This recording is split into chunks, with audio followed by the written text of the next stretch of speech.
Hi, I have spent 3 months with this little espresso machine and I'm ready to give my review.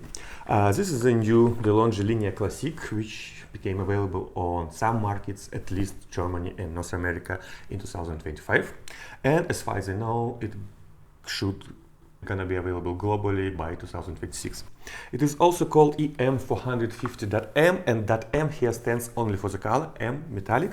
And please don't pay attention to this defect, that's me. I was opening it so to see what's inside. I will show you what's inside later. 2 main conclusions that I've made about this machine. First of all, and it's pity to say, it's not a Delonghi. That's some Chinese OEM original equipment manufactured espresso machine, which is just branded by Delonghi. Somebody should say it. Secondly, the espresso part is good, it's normal. The temperature is stable.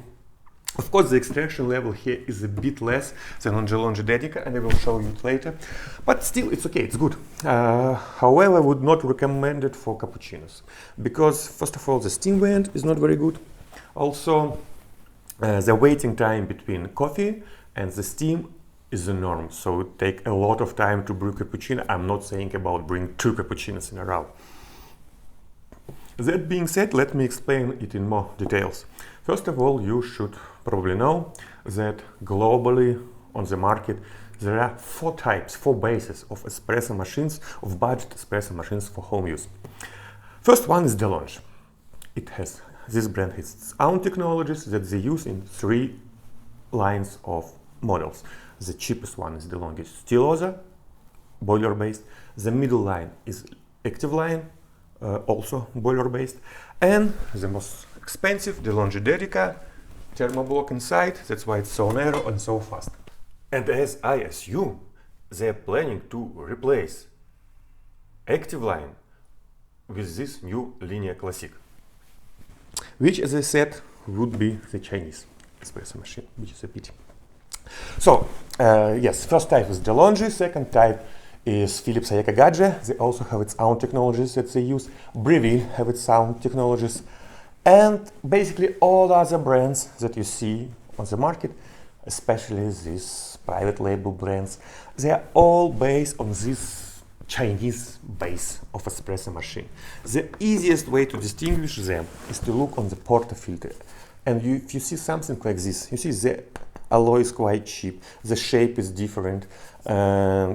It's always mean, like 99%, that it is some Chinese espresso machine. You can compare the portafilter of Delonghi Dedica, the standard one, and you see the difference. Secondly, I was surprised that it is a thermoblock inside, not boiler. Why it was a surprise for me? Because the thermoblock allows you to make the narrow form factor, the narrow body of espresso machine, like this one. Here you have the square form factor, but thermoblock inside, which is strange. The manometer here, which shows pressure, is quite useless because it goes with pressurized basket, so it always shows the pressure that the pressurized basket is configured for. So it looks nice, but in fact it's quite useless. This thermoblock is okay. You see the part number now on the screen. It's normal thermoblock. It's used by some models of Breville, by the way, or Hybrew, another famous brand from AliExpress, which is known for its relatively good quality. So the thermoblock itself is good, and for espresso it delivers constant temperature. I checked. However, the problem is that this thermoblock is usually used in models with 2 heating elements. So it is not designed to change temperature. It's designed to brew only one temperature. That's why when this machine is heating from espresso temperature, which is around 92 degrees Celsius, to 140 degrees that is needed to build the steam, it takes enormous time. I will show you. So, initially, machine is heating. Let's see how much should it take. You see, that thermoblock is not very fast, because Dedica is ready in 20 seconds. This is...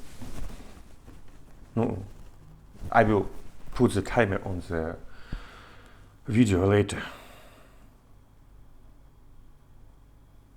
Being based on the Chinese base, they also transferred some features of Delonghi to here. First of all, it's this steam vent, which has two modes, like cappuccino to froth the milk, or just hot milk just to heat the milk, or I don't know, or hot chocolate or something like that. And they also made this water tank with smooth injection. I saw it on Delonghi Maestro Plus and I liked it very much. It has enlarged capacity, smooth ejection, and fancy, as you can see, fancy made plastic. So, okay, this machine is ready. Now we can brew coffee.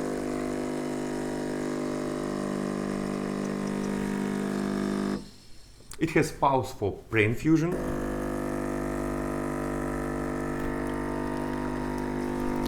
But now, let's see what happens if you want to switch to cappuccino. Look, how much time does it take? And it takes a lot of time. As I said, that's because this thermoblock is not designed to change temperatures. It's designed to deliver one constant temperature. Okay. And yes, another interesting part, for example, Delonghi, etc., all European manufacturers, they use, in this part, they use metal. The part where steam goes, because it's high pressure and high temperature. Chinese base use plastic. I couldn't say that it's bad and that it breaks up frequently, but still, you can see, I will show you inside, that it's a bit more poorly made than other Delonghis.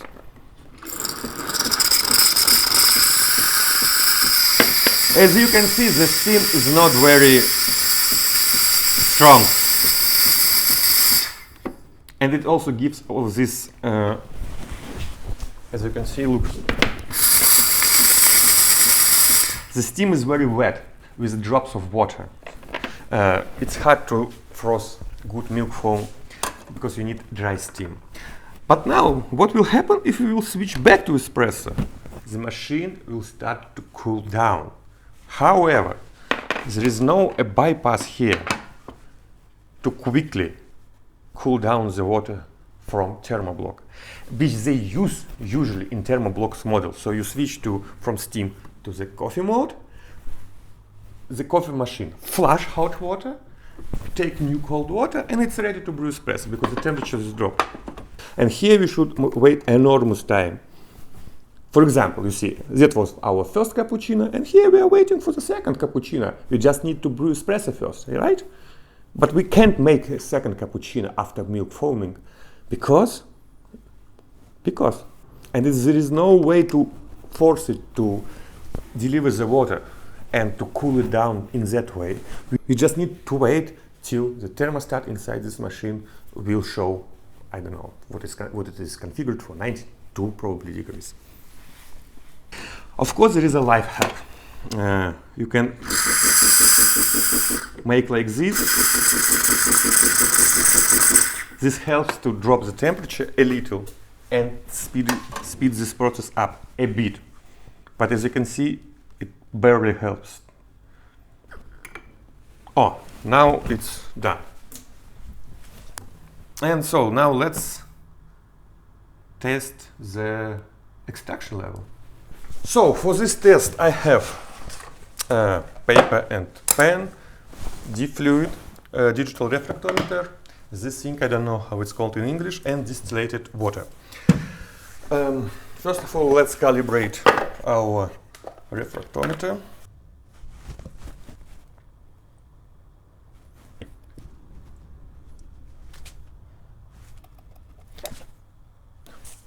So I'm not going to bother you with showing all of my measurements. I run 3 tests on this one, 3 tests on this one, and take the average.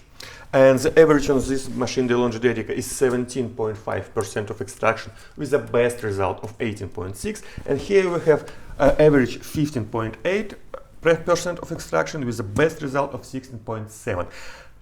To be honest, both of these results are not ideally fit with professional espresso standards, which are rules for professional espresso machines. But this is close, this is on the edge of standard, and this is quite far away. And you can also tell it by the taste, because here we get really balanced sweet coffee out of this African something coffee blend. And here the balance is moved more to the acidic side. I'm showing you this because I want to prove you that it's not my subjective thoughts that building a machine on Chinese base is a bad idea for the brand. Really, there is a difference between Delonghi technologies in the Delonghi coffee maker and the Chinese technologies. But anyway, as you can see, I can't recommend this machine. On the other hand, I can say that it is bad. Probably it's better to buy this Chinese base by Delonghi label, because at least you will have guarantee by Delonghi, you will have some quality control by Delonghi when you buy it from no-name brand, I don't know. So if you are on a budget and you want this kind of machine, probably, yeah, it's better to buy from Delonghi. But there is another conclusion, which is probably more important. If you are planning to buy a decent budget espresso machine, probably it's time to buy Delonghi active line, the models which starts with ECP now. Because as I assume, after launching this machine, they will remove this line. And this line is very good. It's with good usability, with good espresso quality, boiler 220 milliliters. If they will remove active line and put this instead of it, the only boiler machine on the market you will find will be Delonghi Stilosa, which require a lot of tweaks, while Delonghi ECP is a good machine ready to go out of the box. It will be pity if they will discontinue it. So hurry up to buy Delonghi ECP if you are thinking about it.